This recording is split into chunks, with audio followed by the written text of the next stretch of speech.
Hello dear students, मैं संदीप सोनी आपको 11th class के फिजिक्स में चैप्टर फर्स्ट पढ़ाने जा रहा हूँ।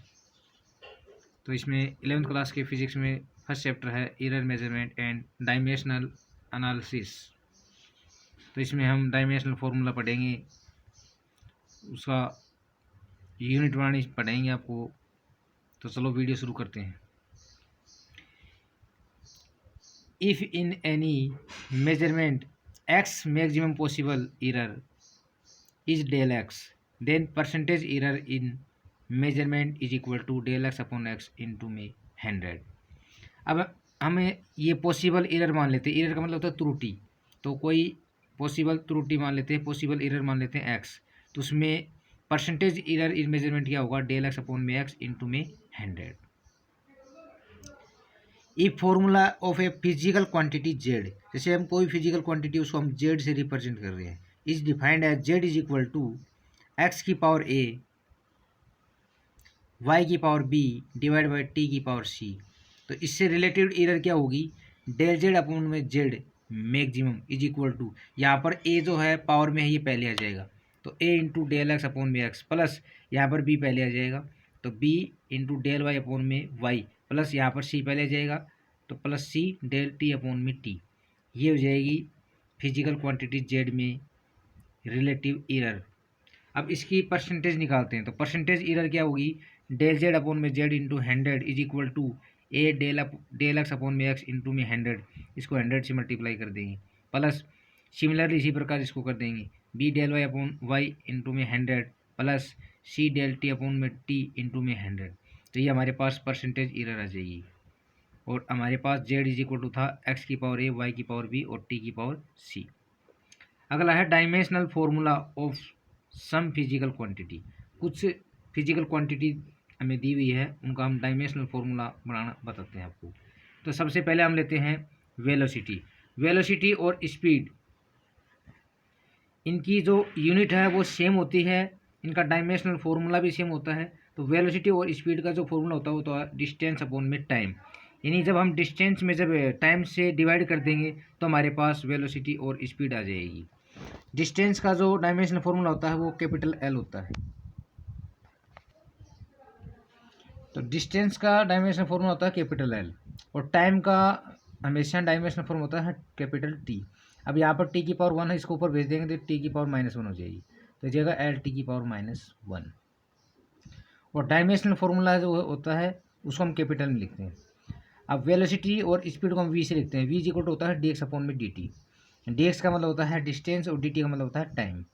और डी एक्स जो है वो डिस्टेंस है, डिस्टेंस की यूनिट होती है मीटर में, और डी टी का मतलब होता है टाइम, टाइम की यूनिट होती है सेकंड, तो ये जाएगा मीटर पर सेकंड। और उसको हम वी से रिप्रेजेंट करेंगे, किनको, वेलोसिटी या स्पीड को।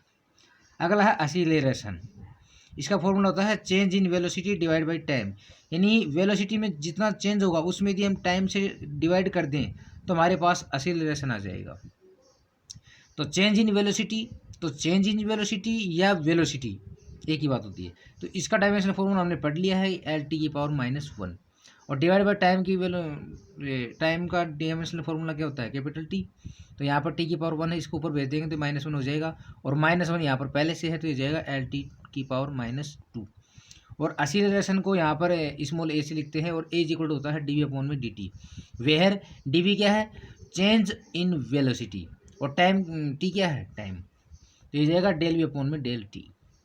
इसकी यूनिट क्या होगी, जैसे वी है, यहाँ पर वी क्या है, वेलोसिटी है, वेलोसिटी की यूनिट क्या होती है, मीटर पर सेकंड, और टाइम की यूनिट क्या होती है, सेकंड।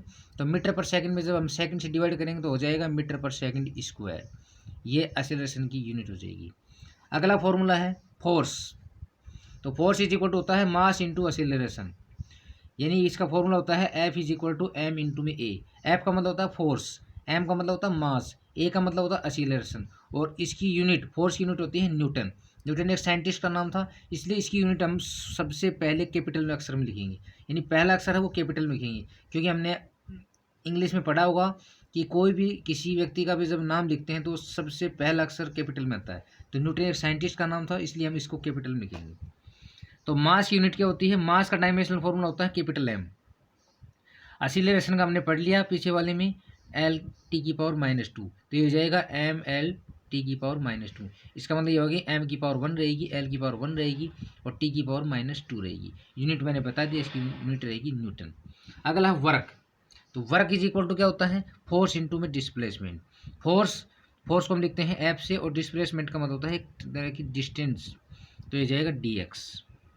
तो W इज इक्वल टू हो जाएगा एफ इंटू में dx। अच्छा वर्क है, वर्क की यूनिट क्या होती है जूल। जूल भी एक साइंटिस्ट का नाम है, इसलिए हमने जे को कैपिटल लिख दिया।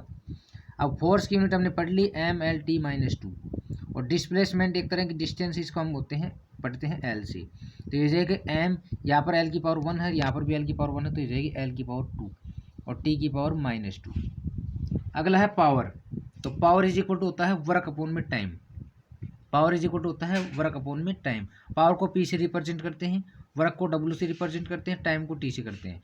इसका मतलब ये हो गया P इज इक्वल टू हो गया W अपॉन में T। अच्छा इसकी यूनिट क्या होती है, पावर की यूनिट होती है वाट। पावर की यूनिट क्या होती है वाट।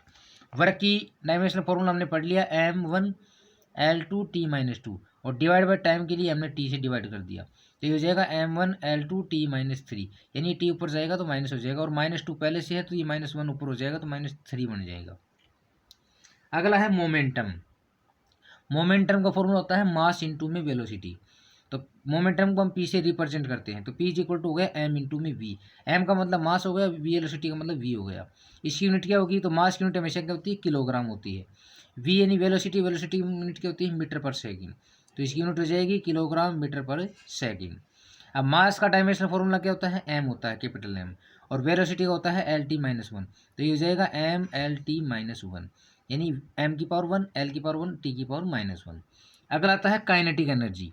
तो kinetic energy is equal to होता है 1/2 मास इंटू वेलोसिटी का होल स्क्वायर। तो काइनेटिक एनर्जी को रिप्रेजेंट करते हैं KE, तो KE इज इक्वल टू 1/2 और मास को लिखते हैं स्मॉल m से और वेलोसिटी को स्मॉल v से, तो ये जाएगा 1/2 mv²।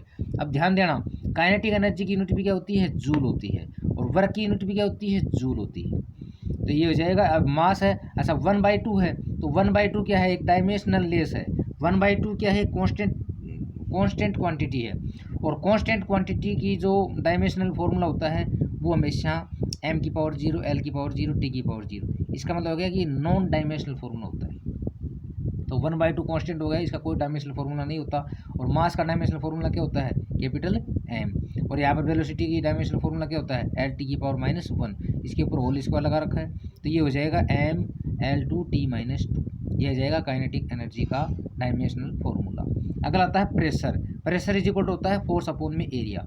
Pressure is equal to force upon में एरिया। अब प्रेशर को हम किससे रिप्रेजेंट करेंगे P से करेंगे, तो P is equal to force का मतलब हो गया कैपिटल F, फोर्स को हम किससे रिप्रेजेंट करेंगे F से, और एरिया का मतलब क्या हो गया A, इसको हम A से लिखेंगे, तो P is equal to F upon में A। अब F की यूनिट क्या होती है, F का मतलब होता है फोर्स, फोर्स की यूनिट क्या होती है न्यूटन, और A का मतलब क्या होता है एरिया, एरिया की यूनिट क्या होती है मीटर स्क्वायर, तो ये जाएगा न्यूटन पर मीटर स्क्वायर, या इसकी एक अन्य यूनिट होती है पास्कल। तो फोर्स की डायमेंशनल फॉर्मूला क्या होगा MLT-2, ये हमने पढ़ लिया। और एरिया क्या है, एरिया का मतलब होता है लेंथ इंटू ब्रेंथ, तो ये जाएगा L इंटू एल यानी L²। अब L² को ऊपर भेज देंगे तो ये जाएगा M1L-1T-2। अगला है torque is equal to force into perpendicular distance. तो टॉर्क को हम किससे रिप्रेजेंट करेंगे ऐसे, टो, इसको टो पढ़ते हैं। फोर्स को हम एफ से लिखेंगे और परपेंडिकुलर डिस्टेंस का मतलब होता है d sin theta. Sine theta हमेशा यहाँ परपेंडिकुलर के लिए लिया जाता है। तो यहाँ पर फोर्स की यूनिट तो क्या हो गई न्यूटन हो गई, और d का मतलब होगा डिस्प्लेसमेंट, तो डिस्प्लेसमेंट की यूनिट क्या होती है मीटर होती है, तो न्यूटन इंटू मीटर, ये टॉर्क की यूनिट हो गई। और ये क्या है एक वेक्टर क्वांटिटी है। अब यहाँ पर फोर्स का डिस्प्लेसमेंट, फोर्स का डायमेंशनल फॉर्मूला हमने पढ़ लिया MLT-2, और यहाँ पर परपेंडिकुलर डिस्टेंस है, तो डिस्टेंस की बात करते हैं तो डिस्टेंस का डायमेंशनल फॉर्मूला क्या होता है कैपिटल L, तो ये जाएगा ML2T-2। अगला है ग्रेविटेशनल कांस्टेंट। ग्रेविटेशनल कांस्टेंट इसका फॉर्मूला होता है फोर्स इंटू डिस्टेंस का whole square divide by mass का स्क्वायर। अब यहाँ पर फोर्स है तो फोर्स का डायमेंशनल फॉर्मूला हमने पढ़ लिया MLT-2, और डिस्टेंस है तो डिस्टेंस का होता है L, और इस पर स्क्वायर लगा रखा तो ये जाएगा L²। और मास का हमने पढ़ लिया था M होता है, तो यहाँ पर मास का स्क्वायर लिख रखा तो यहाँ पर हो जाएगा M का स्क्वायर। अब यहाँ पर M है तो यहाँ पर M की पावर 2 है, इसको ऊपर भेज देंगे तो M की पावर -1 हो जाएगा। यहाँ पर L की पावर 1 है, यहाँ पर L की पावर 2 है तो L की पावर 3 हो जाएगा, और यहाँ पर T की पावर -2 हो जाएगा। तो ये हो गया ग्रेविटेशनल कांस्टेंट का फॉर्मूला।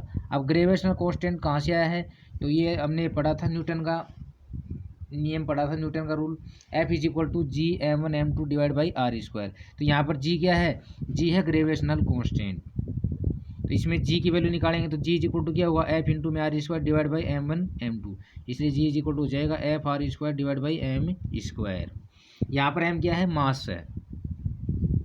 अगला आता है frequency. Frequency is equal to होता है 1 में टाइम पीरियड। तो फ्रिक्वेंसी को हम लिखते हैं स्मॉल एफ से, तो small F is equal to होगा 1 में टी। यहाँ पर टी टाइम पीरियड होगा, यहाँ पर टी क्या होगा, टाइम पीरियड होगा। या फ्रिक्वेंसी को स्मॉल एन से भी लिख सकते हैं, तो एन इज इक्वल टू हो गया 1 में टी। यहाँ पर टी टाइम पीरियड का काम करेगा।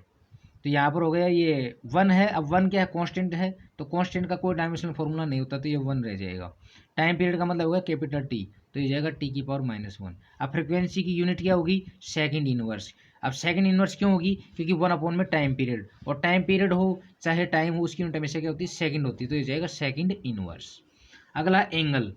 एंगल की यूनिट क्या होती है, रेडियन होती है। एंगल की यूनिट क्या होती है, रेडियन होती है। इसको डिग्री में भी लिखते हैं, तो एंगल हो गया रेडियन में। और एंगल का फॉर्मूला होता है आर्क अपॉन में रेडियस, आर्क अपॉन में रेडियस।